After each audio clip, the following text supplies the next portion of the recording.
Welcome to the Compliance Divas podcast. This podcast is especially important when stress becomes a compliance risk and how mental stress can affect job performance in dentistry. The National Alliance on Mental Health, also known as NAMI, released findings from its annual survey of U.S. workers' attitudes on mental health, and employees report being too overwhelmed to do their jobs properly. Mental stress is affecting job performance, and in dentistry, mistakes due to stress could include mistakes in documentation, infection control missteps, or medical errors. Stress is rising, but even though people say they're fine, 82% of the people surveyed said their mental health is good, but 54% are concerned about stress levels. And concern about mental health has actually risen to a 43% level of employees. Takeaway: dental teams may look fine, but the stress could be building under the surface. And burnout is very common. 53% of those interviewed felt burnout in the past year. Approximately 40% say work harmed their mental health, and 39% felt overwhelmed enough to impact performance. Takeaway: mistakes can often be tied to burnout and not necessarily laziness. Workforce shortage issues may be impacted by mental stress. People are thinking about quitting. 26% of those interviewed considered quitting due to mental health, and 6% actually did quit. Takeaway: turnover can often be stress related and not just pay related.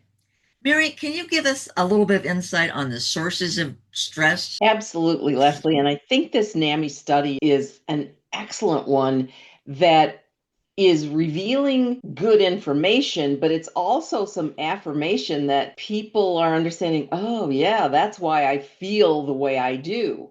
So, according to the study, workers feel stressors from a variety of sources that negatively impact their mental health.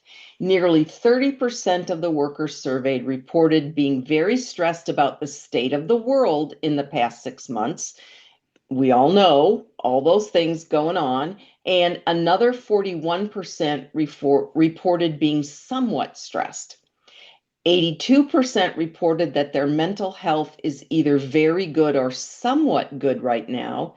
54% are either very concerned or somewhat concerned about their stress levels. So there maybe is a little bit of a disconnect that they're not understanding that their mental health actually may not be as good as they think it is if they're so stressed. More than half the workers reported that at some point in the last year they felt burned out because of their job. And some of that, Leslie, you and I were talking earlier about the aftermath of COVID. That just blew so many people out of the water, drove people away from the profession. Sadly, we lost a lot of good people to quitting the profession. 38% of the workers in the study said that at some point their mental health had suffered because of demands at work, and 39% said they felt so overwhelmed it made it hard to do their job. And I think with staffing shortages right now, that may be even higher in dentistry. A quarter of the people surveyed said that they considered quitting because of their work's impact on their mental health, and at least 6% actually followed through and quit because of it. But the survey only included current workers, so people who had already quit weren't included in that data. So that could actually even be higher. And workers who are caregivers to children or parents, or perhaps both, that sandwich generation, experienced additional effects. So it's not just the work at stress or the it's not just the stress at work, it's the stress outside of work as well, and combining into like a perfect storm. Workers in the sandwich generation providing care to both children and parents are much more likely to have considered quitting their jobs because of mental health concerns. 37% of those workers compared to 26% overall quitting because of stress, and 16% of these people actually quit versus 6% who actually quit. So we're in many cases just being pulled in all these different directions, and it's just increasing the stress levels. Mary, it's a lot of information to digest, and stress is not something that people like to talk about, especially when we feel that at work we want to be at our best and we want our bosses to see us shine. We want our patients to know that everything is A-OK. But it's interesting that the studies show that people don't really like to talk about stress. Now, the surveys show that employees are more comfortable talking to friends. About 83% of those interviewed said that they would talk to their friends about stress. But when it comes to speaking with a manager, that dropped down to about 57%. And then when speaking with leadership of, maybe the owner of the practice, it would be only 30% who felt comfortable talking about their stress level. And the barriers are fear of judgment. People don't want to seem weak. So dental teams and coworkers do talk to each other, but may not feel comfortable bringing those stress issues to management. There's a little bit of a trust gap here. And some of the people that were interviewed, actually a large number, 78% of those interviewed said that they think managers care, but only 51% felt that their leadership or their owners actually cared.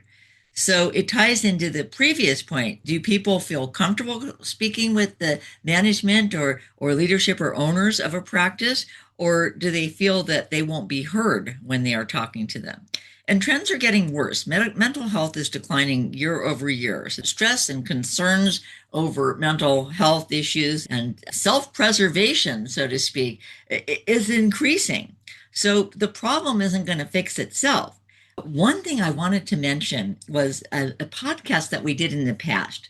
It was with the great Catherine Eitel Bell, and it's podcast number 119. If you have a chance to go back to your podcast app and listen to the previous podcast, it's called Courageous Conversations with the OSHA and Infection Control Coordinator. And while it focuses on having a conversation with someone who may not be compliant with OSHA and infection control, it also includes a segment about approaching the boss or approaching the supervisors when you see a problem and you want to bring that problem to their attention, but also bring the problem and ask for help with a resolution and have a resolution in hand to offer something to see how you might be able to make the situation better. Stress is not something that can be ignored. And again, as you mentioned, with our workforce shortage issue, we can't afford in dentistry to lose someone because they feel burnt out or too stressed to do their job or make any kind of mistakes. Now, Mary, can you tell us a little bit about what might help reduce the kind of stress that would build in a dental workplace? Absolutely. And one thing I want to add to what you were just talking about, Leslie, is we're seeing not only this increase in stress and mental health issues, we're seeing a lot of spillover into the area of workplace violence. We're seeing in dental practices where people are being shot and killed either by a domestic partner or a disgruntled patient. And this is a frightening thing and a manifestation of stress and mental health issues.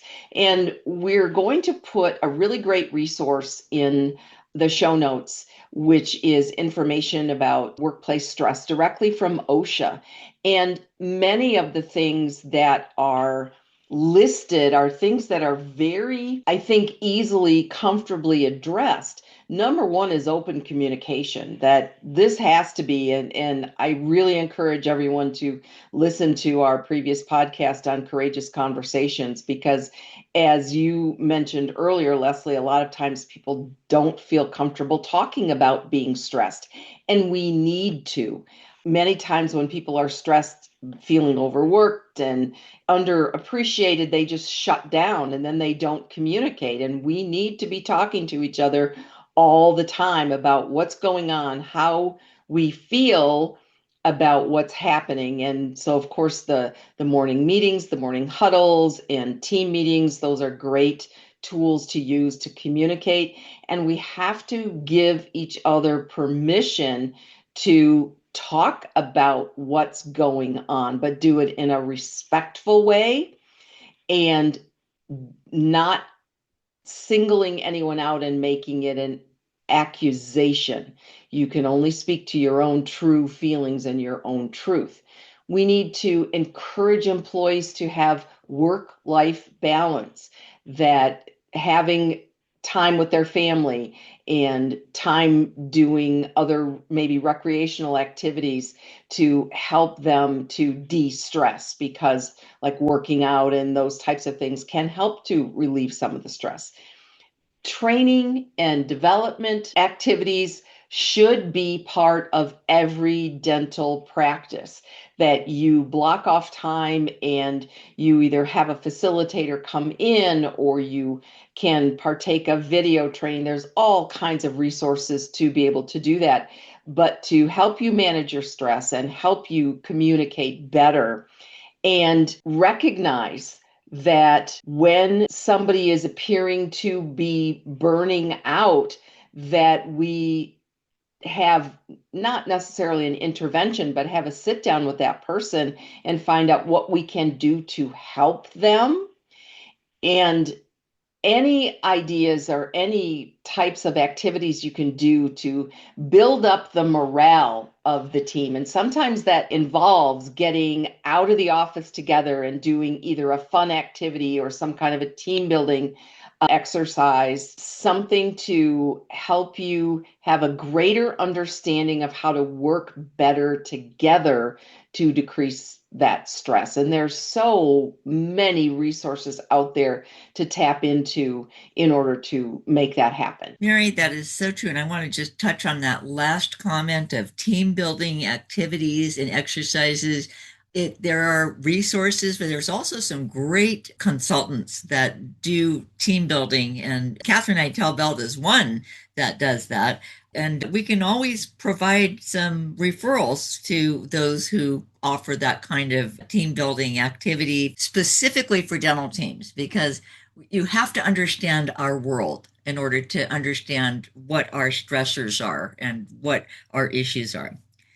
Stress can be harmful to our health, and it can increase mental health challenges. Mental health challenges can include clinical mental illness and substance abuse disorders, as well as emotions like stress, grief, feeling sad and anxious. And where these feelings are temporary and not part of a diagnosable condition, there's many things in life that produce or induce stress, and work can be one of those factors. However, workplaces can also be a key place for resources, solutions, and activities designed to improve our mental health and well-being. Workplace stress and poor mental health can negatively affect workers through job performance, productivity, work engagement and communication, physical capability and daily functioning. And practice owners and leaders should be aware and acknowledge that people carry an emotional load. Identify factors that are making it harder for people to get their jobs done. Show empathy and provide access to coping and resiliency resources. The Compliance Divas bring clarity and simplicity to compliance by navigating regulatory compliance to keep you on course. You can submit your questions by email to support@thecompliancedivas.com. All of the resources mentioned in this episode are listed in the show notes section of your podcast app. And please, when you have a moment, leave us a quick note or some feedback on the podcast, and subscribe to the Compliance Divas podcast so you never miss an episode.